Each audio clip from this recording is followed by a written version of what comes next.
Last time, I fixed some bugs and added a new mechanic to each of the basic starter weapons to make them more fun to play. But then I asked you folks to tell me what you thought about the changes I was planning to make to the enemies, as well as the changes I was going to make to the bosses. And I did read all of those comments, but the game those comments were for no longer exists. Let me explain.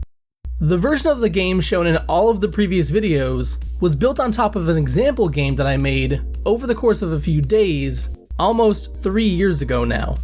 And when I first built that example, I didn't have the intention of expanding upon it, making it into a bigger commercial release, especially not one on Steam. And I honestly had no idea what the heck I was doing in the first place.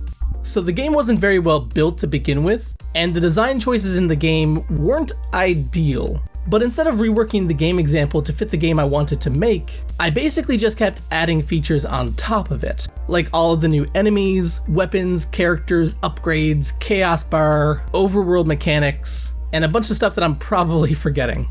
All of which were built on top of a dumb little game example that I originally made in a weekend.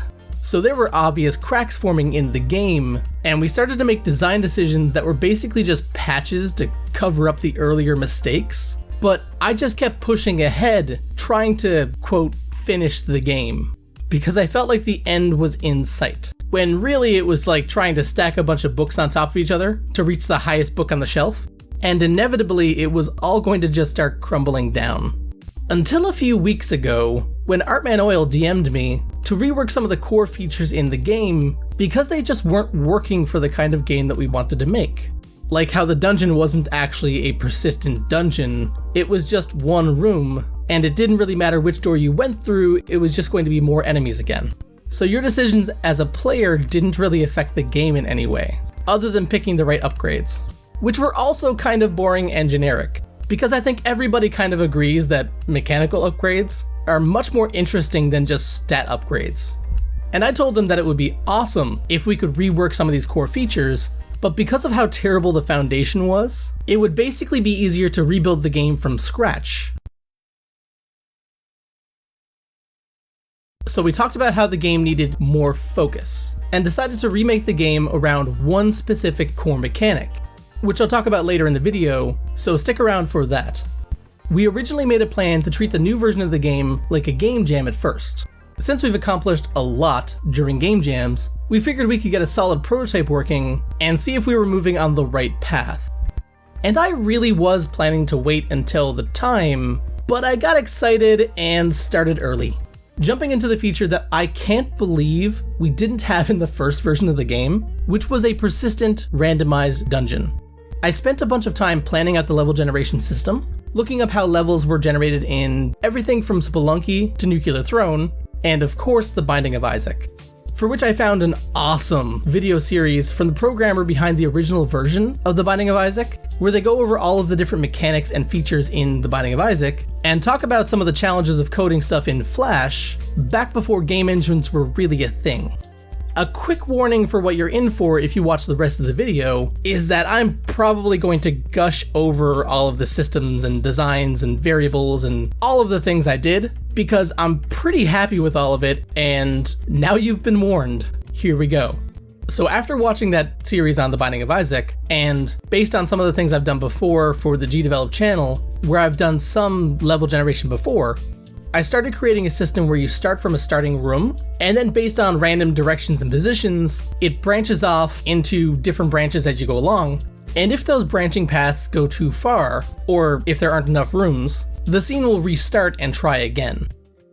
So there's two variables, a minimum number of rooms and a maximum number of rooms. But then on top of that, there's also this border, and this part of it is basically the Binding of Isaac. If it goes outside of that grid, it also restarts, which will help the game prevent any long random corridors, and will make it much easier for me to make a mini-map later on. But then on top of that, we also wanted there to be a boss room, a possibility of a shop popping up, as well as puzzle rooms and miscellaneous rooms. We talked about there being secret rooms like you have in the Binding of Isaac or Revita, but if we do add those, it'll be later. And now there's more variables involved that give you a chance of spawning the different kinds of rooms, so when the level generation is done, and it fits within the grid, then it will check each end cap room and use the variable to determine the chance of that room being a puzzle room, or a shop, or a miscellaneous room, or just a regular fighting room. And that way we can tweak whether there's more or less of these rooms as we go further into development, without me having to go into the code and change things, because it's a variable. I can just change that number, and boom, different chance of that spawning. As for the shop, we debated if there should be one in every level, or if there should be a chance of it happening in every level, and what we decided to end with was, in the first level, there's a 33% chance of the room spawning. And then in the next level, if it didn't spawn in the first one, there's a 66% chance. And then in the third level, if it didn't spawn in the first or second level, then it's a 100% chance. So it's basically random, and you don't know if you'll always get one, but as you go along the game, you're guaranteed to get one every 3 levels. And that feels like it kind of makes sense.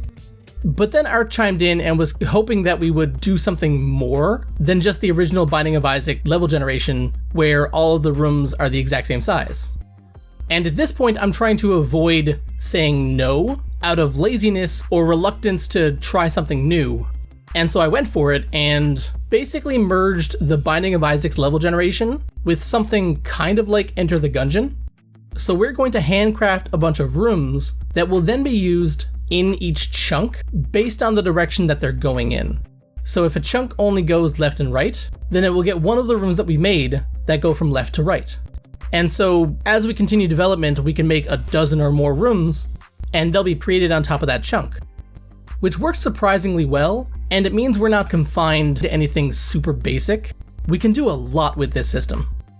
But after getting the level generation system working, it was time to start working on the player and the rest of the game, which was when I went back to the old version of the game and salvaged whatever I could.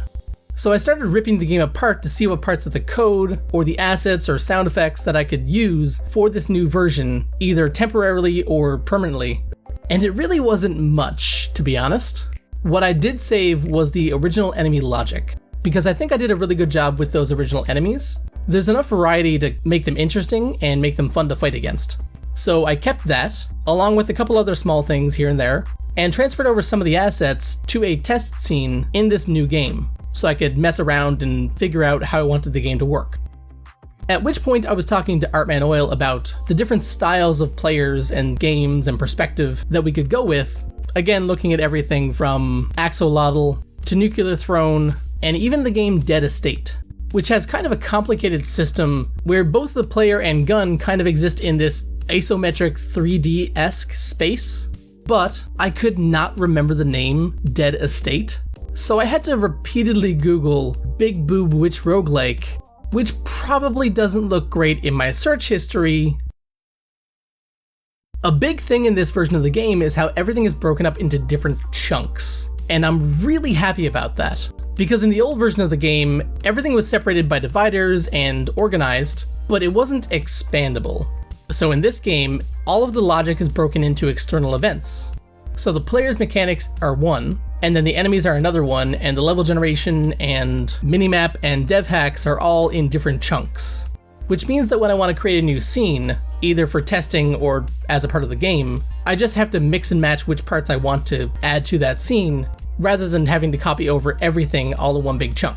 So in the boss scene, for example, there's no reason to have the basic enemy logic, so it just doesn't need to be there, but I also don't need to rewrite it if I want to use the boss logic in another scene, because it's all in one external event sheet, and I can just copy and paste the link to that into the scene that I want to use it in. Which makes this version of the game so much better already, just based on that.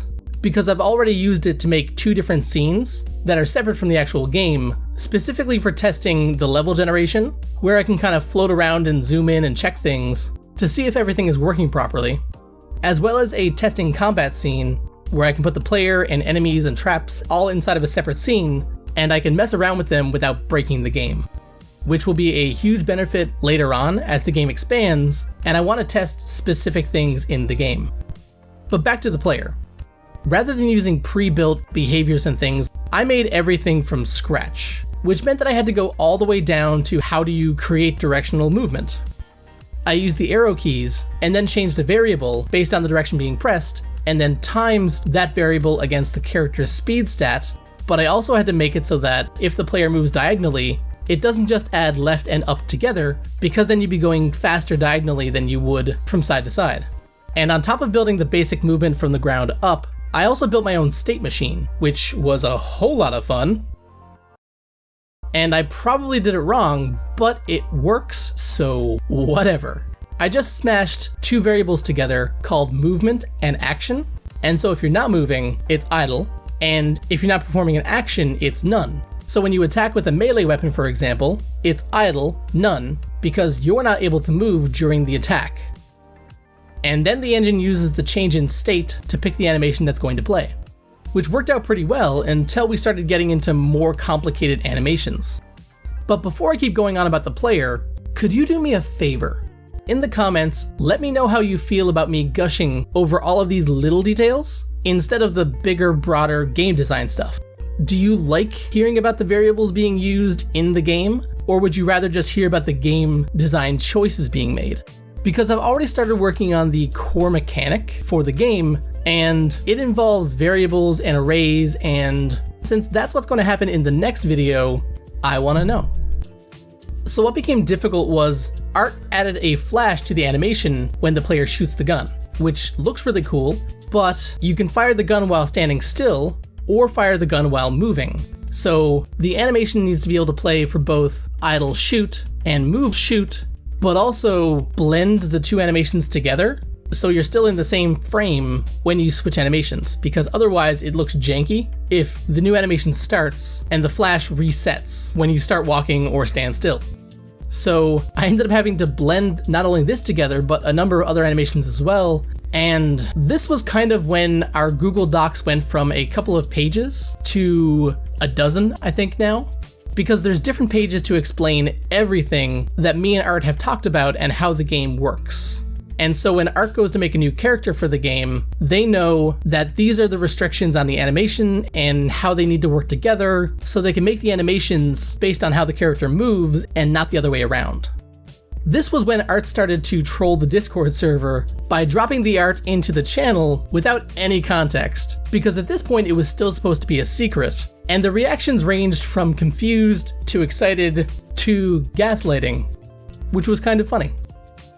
But then I had to get to work on the enemy logic, for which I stole the spider logic from the previous version of the game, or the crab I guess now, or then.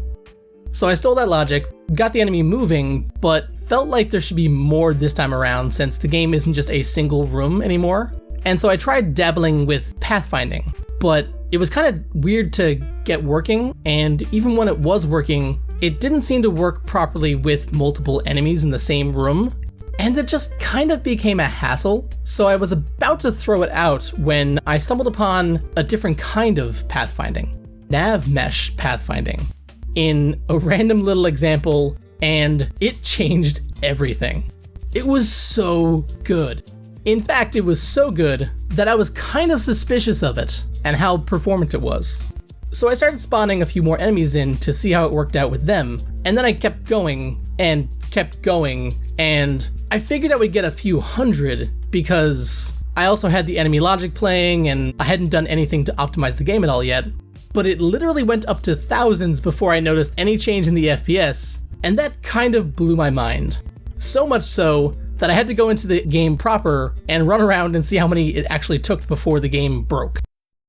And then I tried out a trick that I got from The Binding of Isaac again, about turning off all of the things that you don't need.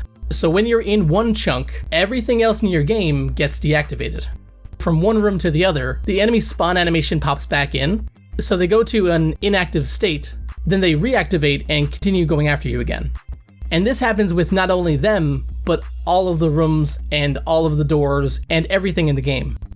So I tried that out, and I got over 10,000 enemies in one room, and then walked over to the next room, and the FPS was totally fine. Which is wild to me, because the old game would have chugged at like 100 enemies, and yes, I know that they're deactivated, but this meant that I could have literally hundreds of enemies in one level and not have any issues with performance, which is awesome. It means that I have a lot of leeway, and it means that I can do a lot of stuff before I need to worry about performance.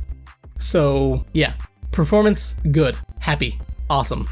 So with this new version of the game made and being built from scratch, with a completely blank project. I'm really excited to be able to dive in and use all of the things that I've learned over the past 3 years to make the project so much better. Just simple things. Like in the old version of the game, when you shot an enemy, a timer would start counting, and the enemy would get knocked back at a consistent rate that was hard-coded in, so it would be a straight line from one to the other. Now, instead, when you shoot an enemy, the bullet has a variable inside of it called force, and that force variable is given to the enemy, as well as the angle that the bullet's traveling in, and the enemy gets knocked back based on that force, but that variable is tweened down on a curve, so it's no longer linear, and that motion has a much better feel to it. And on top of that, for bigger enemies, I can change the variable knockback resistance, which makes it so that when they get hit, it multiplies it by that knockback resistance variable to kind of represent how light or heavy things are in the game.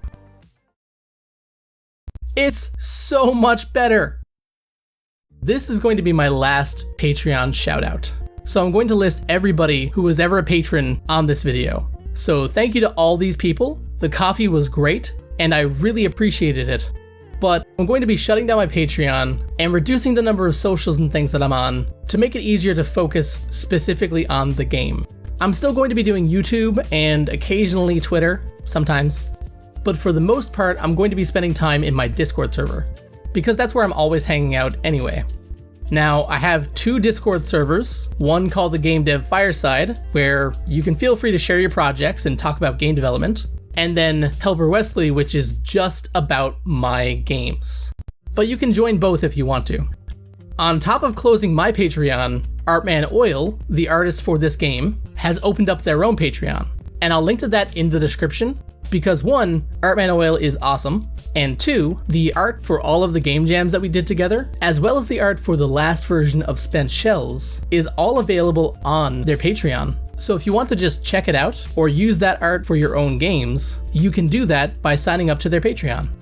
But as always, the links to the places that I hang out are down below, and if you decide to click on one, then I'll see you there.